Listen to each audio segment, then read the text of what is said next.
What's going on, guys? It is Julio, the Roadside Genius, and today I wanted to discuss a few tips that you should know whenever you're answering phones for your roadside assistance clients. And main tips that we're going to talk about today is a 3-ring rule, meaning that you should answer every phone call within 3 rings. You should avoid creating obstacles, which is the second one. Creating obstacles that the customer didn't know before they called you. Do not do that. Also, you should always assume the sale. You'll notice that whenever I'm doing my sales pitch, I do not ask the customer if they want to do the service or not. I assume that they want to do it and give them options to select from. That way, I ensure that I close this customer.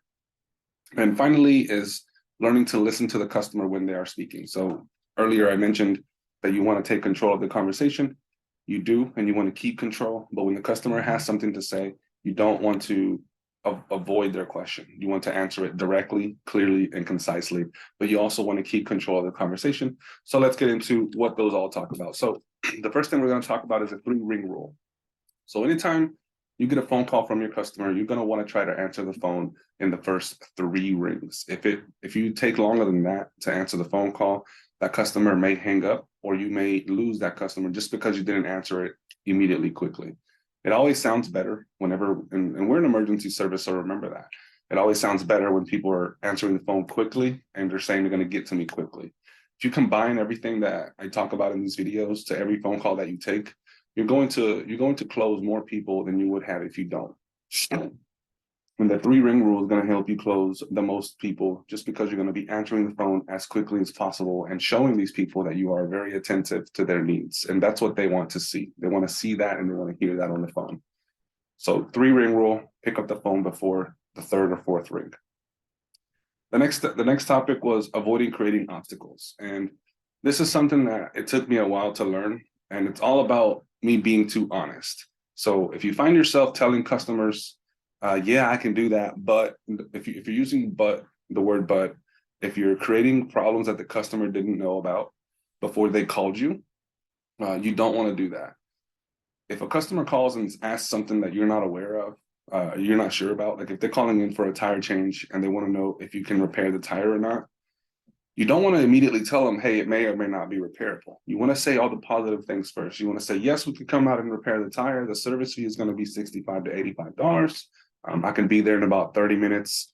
Only thing, and now you can say this, instead of saying, yeah, but if it's not repairable, I won't be able to refund. Instead of saying something like that, you can say, if the tire is unrepairable, we may have other options to help you, but we still have to charge you if it's not repairable. We'd love to come and help you. And those are some scenarios where you can create obstacles.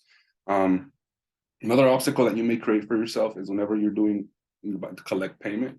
If you don't make that sound smooth as butter, you're going to get a lot of kickback. So make sure that when you're assuming the sale and you get to the very end and you start collecting payment, that you assume that sale and you make sure that you flow smoothly and you transition good from the sales pitch to collecting the payment. Okay, so that's another one, is just avoid creating obstacles. If a customer doesn't know, like if you're going to do a mobile tire replacement, right? This is another example of you creating an obstacle. If you're doing a mobile tire replacement or a mobile battery replacement, most of the time, whenever I do a battery replacement or a tire replacement, I am picking up the customer's tire whenever I do a tire call, and I take it to a tire shop and bring it back. 90% of the time, customers don't know that that's how I'm going to do it. They don't ask, and I don't tell them, because if I did, I would create an obstacle for myself. Now I've created a problem that they didn't know that they had. And some people may not think of that as a problem, but if somebody's paying you money to come do a mobile tire service, sometimes they expect you to show up and do it on the spot. A way that you can avoid creating that obstacle is just make it sound smooth as butter. And same thing with the batteries. If you say, yes, we can sell you a battery, try to avoid using the word but, avoid creating obstacles that the customer didn't know about, right? So if they, there's so many different things that you can create obstacles on, and it mostly pertains to deviating from the sales pitch, right? Whenever you stop taking control and whenever you start to deviate and talk about other things that aren't pertaining to the information you need to collect, that's when you begin to create obstacles. So just keep a straight head. Understand that you're on the phone to collect 7 pieces of information. And once you get those 7, the sales phone call should end within the first 3 minutes of that. Unless you're collecting a payment, it might take a little bit longer. But just remember that.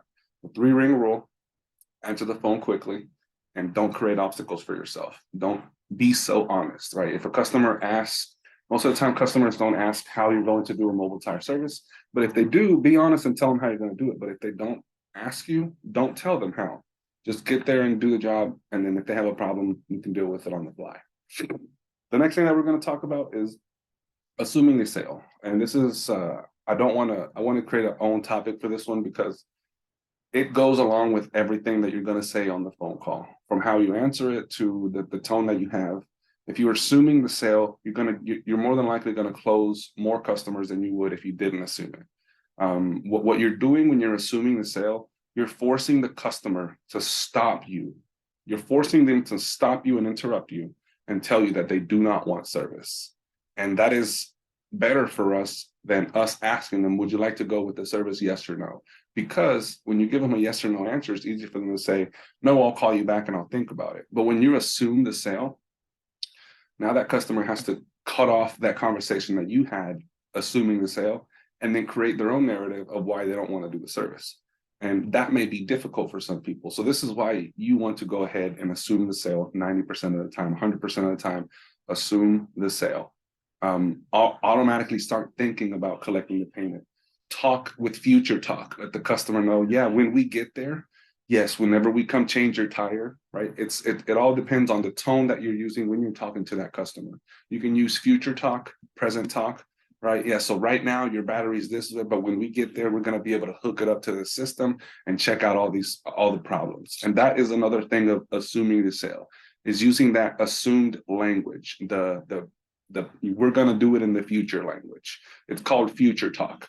Do some research on future talk if you don't fully understand it, but all you're doing is already talking about how you're going to solve their problem while you're on the phone with them, right? So if a customer says, yeah, I need a dead battery. Oh, I need a dead battery. That's not a problem. When we get there, we're going to jumpstart it, get you going to no problem. What's your name? You don't have to say it like that. That was actually kind of a weird example, but you see how you can use that future talk to kind of go ahead and get the customer agreeing with everything that's going on. And there's another sales technique called a yes train. You guys can't use that too much. But if a customer gets a little kickback, you can get them on a yes train. The way you can do that is, hey, you need roadside services, right?